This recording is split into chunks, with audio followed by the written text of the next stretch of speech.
Halo teman-teman, selamat datang di video pembelajaran dengan judul Siklus Hidrologi. Video pembelajaran ini ditujukan untuk peserta didik kelas 10 SMA semester 2 pada mata pelajaran geografi pada materi dinamika hidrosfer. Setelah mempelajari materi ini, kamu diharapkan mampu menjelaskan apa itu siklus hidrologi, menjelaskan pengertian dari fase-fase siklus hidrologi, dan memahami 3 jenis siklus hidrologi.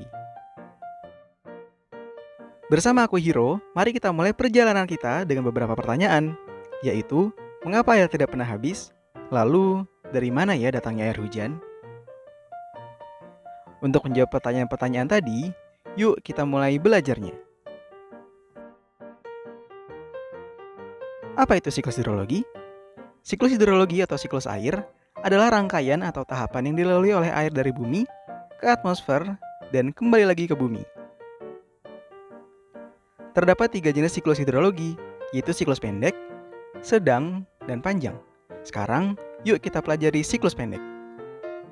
Siklus pendek diawali dengan evaporasi atau penguapan. Evaporasi di sini adalah proses menguapnya air dari laut, danau, sungai, atau permukaan air lain yang ada di bumi.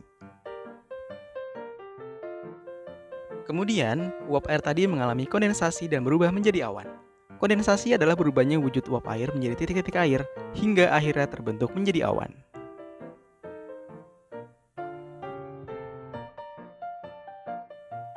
Setelah menjadi awan, akhirnya terjadi presipitasi. Nah, presipitasi ini kita kenal juga namanya sebagai hujan. Nah, itu dia siklus pendek yang diawali dengan evaporasi atau penguapan, lalu dilanjutkan dengan kondensasi atau berubahnya uap air menjadi awan, dan presipitasi atau hujan. Selanjutnya, yuk kita pelajari siklus sedang. Simak terus ya. Tahap pertama dari siklus sedang sama nih diawali dengan evaporasi atau penguapan. Hayo, masih ingat kan pengertiannya? Evaporasi adalah proses menguapnya air dari laut, danau, sungai, atau permukaan air lain yang ada di bumi. Ngomongin evaporasi, di siklus hidrologi ada loh yang namanya transpirasi dan intersepsi. Wah, itu apa ya? Jadi, kalau transpirasi itu adalah proses menguapnya air dari tanaman melalui mulut daun dan batang. Sedangkan, intersepsi adalah air hujan yang terjebak di atas tanaman yang kemudian menguap lagi sebelum mencapai tanah. Sama nih seperti siklus pendek, tahap selanjutnya adalah kondensasi. Kondensasi adalah berubahnya wujud uap air menjadi titik-titik air hingga akhirnya terbentuk menjadi awan. Setelah mengalami kondensasi, awan juga bisa bergerak ke darat dengan bantuan angin. Tahap bergeraknya awan ke tempat lain ini dinamakan adveksi. Karena adanya adveksi ini, awan bisa menurunkan hujannya di darat, sehingga timbul lagi yang namanya runoff. Wah, apa itu runoff?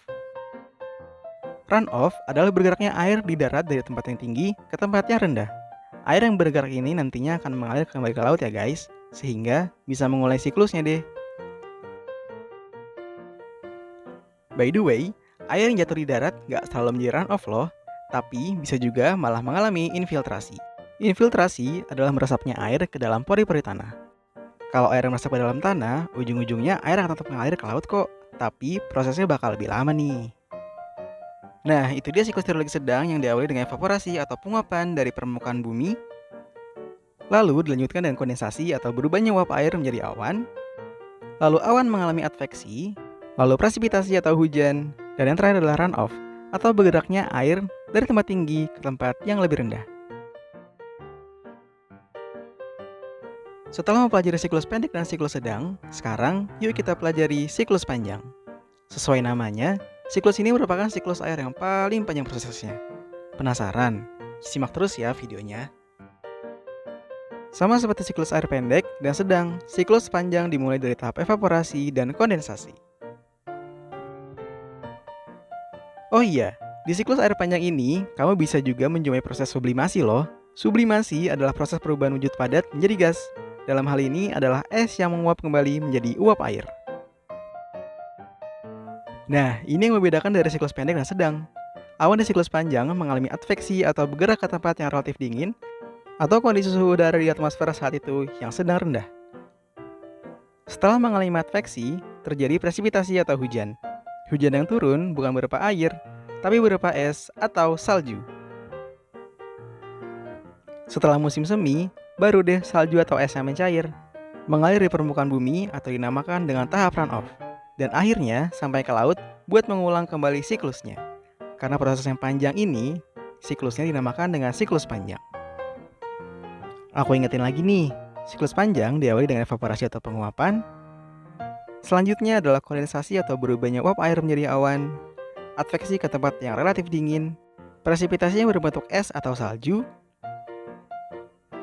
dan setelah musim semi setelah salju mencair, dilanjutkan dengan tahap runoff atau bergeraknya air di permukaan bumi ke tempat yang lebih rendah. Nah, sudah menjawabkan pertanyaan di awal tadi? Untuk mengetes pengetahuan kamu tentang siklus air, yuk latihan dulu di link di bawah ini.